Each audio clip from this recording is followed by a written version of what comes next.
Hari ini kita akan belajar the types of solution, jenis-jenis larutan. Okey, kita dah tahu larutan itu adalah campuran zat terlarut dan pelarut. Solution is a mixture of solute and solvent. There are three types of solutions. The first one is dilute solution. The second one is concentrated solution, and the third one is saturated solution. Okey, larutan cair, larutan pekat dan larutan tepu. Jika saya lukiskan dia punya gambaran amount of zat terlarut dekat dalam pelarut tu, it might look like this. Okay, so I have a solution.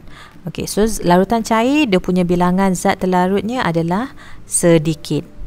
Okay, jadi yang warna biru ini adalah zat terlarut. Manakala larutan pekat pula, bilangan zat terlarutnya lebih banyak. Okay, macam tadi ada 3 zat terlarut. Sekarang saya lukiskan ada 5 zat terlarut, 6 zat terlarut. Okey, menunjukkan kuantiti zat terlarut dalam larutan pekat lebih banyak berbanding larutan cair.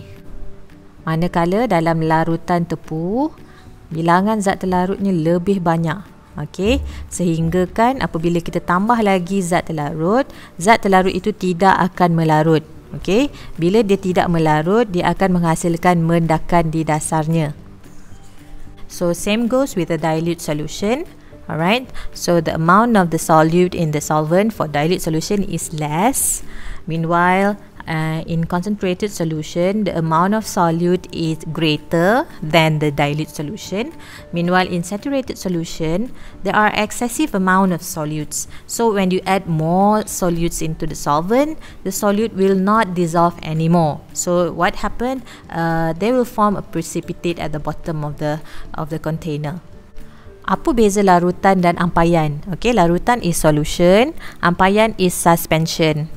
Okay, larutan terhasil apabila zat terlarut tersebar secara sekata di dalam pelarut. A solution is formed when the solute disperse throughout a solvent. Okay, but suspension, the solute does not dissolve in the solvent. Terdapat zat terlarut yang tidak melarut dalam pelarut.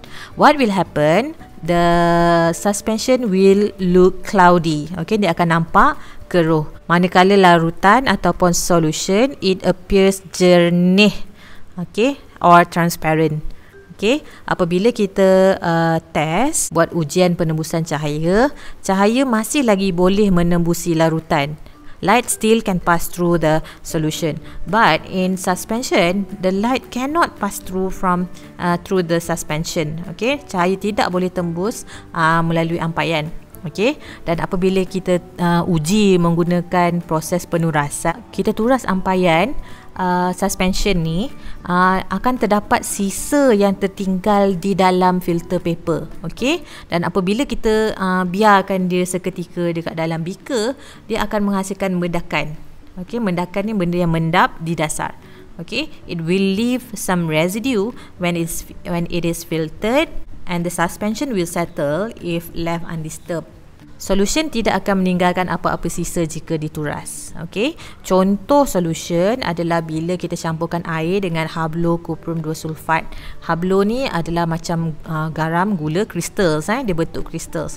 So when we mix copper to sulfate crystals with water, they will make a copper to sulfate solution. Okay, dia jernih, dia tidak ada mendakan di dalamnya. But if you mix chalk powder with water, it is insoluble. Jadi bila dia tidak larut, dia akan membentuk suspension. Alright, contoh dekat bawah tu adalah air sungai. Air sungai adalah campuran air dan pasir-pasir kecil.